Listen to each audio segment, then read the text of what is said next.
About 95% of Americans support organ donation, but less than half sign up to be a donor. Why is that?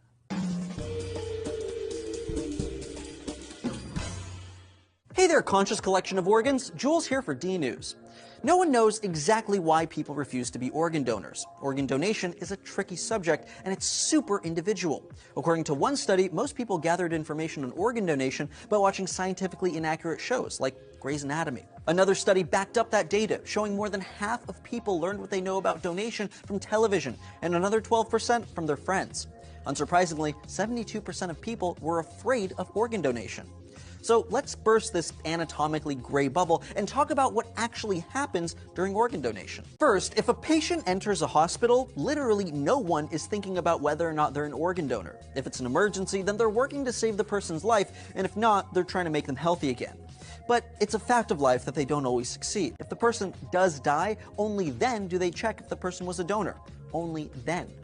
And of course, backing up a step, death itself can be complicated. Some people connect the presence of a heartbeat to life, but since 1981, legally, it's not the heartbeat, but brain activity that determines life or death. If the brain dies, it's not coming back. And patients who are brain dead, by the way, may still have basic functions, sometimes assisted or completely controlled by machines. And sometimes the cadaver will be on a ventilator at the time of death to keep the blood pumping, oxygen moving, and the organs alive. Sometimes death is easy to spot. Major injury, blood loss, suffocation, hemorrhage, swelling, stroke, and so on all make the diagnosis of brain death easier. But it's never taken lightly. Brain death isn't an accidental or flippant diagnosis like it is on TV.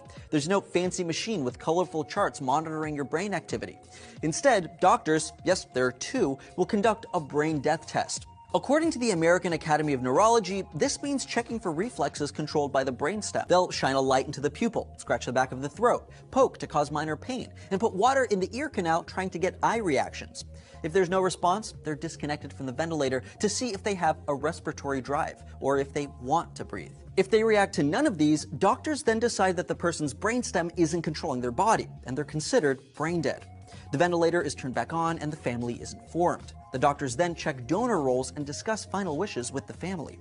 If the person's wish is for organ donation, then they look for organ and tissue matches. The heart, kidney, liver, lungs, pancreas, intestines, skin, bone tissue, corneas, tendons, ligaments, and blood vessels can all be transplanted. That might sound like a lot, but that still leaves a lot behind. The doctors take as much care with deceased donors as they do with living humans, taking the donor to a sterilized operating room like any other. An anesthesiologist monitors fluids and body conditions while surgeons remove organs and tissues that can be used and inspect them for any unknown disease or damage. They then cool them for transport to the donee. Once the organs are safely removed, the person is closed like any other surgery and the ventilator is shut off.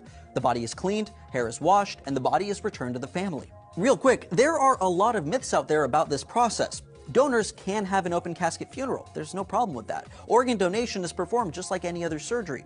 And doctors will absolutely work as hard as possible to save your life if you come in, no matter how many desirable looking organs you might have. And finally, no matter how old you are, your organs can be helpful. Organ donation is tough for people. A breathing body with a heartbeat is difficult for many family members to accept as a cadaver. And even if you sign up to be a donor and die in a way suitable for donation, your family can sometimes override that wish.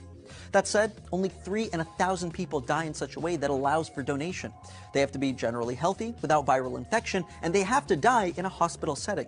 Over 119,000 children, women, and men are on the waiting list for organ donation, and 22 die each day waiting for a replacement. Unsurprisingly, lots of people are working to get more people to donate their organs. The American Journal of Transplantation published a study recently detailing how Spain reached 40 donors per million people. That's huge. In Australia, it's 18 per million. In Israel, it's 11. And in Ecuador, it's 2. Thanks to efforts in the US, we're pretty high on the list at 26 per million. In the end, Spain might be in the lead, but the winners are the people who are willing to give up parts of themselves they no longer need, and the stories of those who receive the life-saving donations. So why do we even have to match organs in the first place? That's what one group of researchers thought, so they figured out how to donate from anyone to anyone else. Amy's got that story right here. And if you guys like interesting and obscure facts, which I know you do, check out our friends at Did You Know for 9 facts that'll make you smarter than everyone else. And do you plan to donate your organs? Why or why not? Let us know down below in the comments, and don't forget to like and subscribe for more D News every day.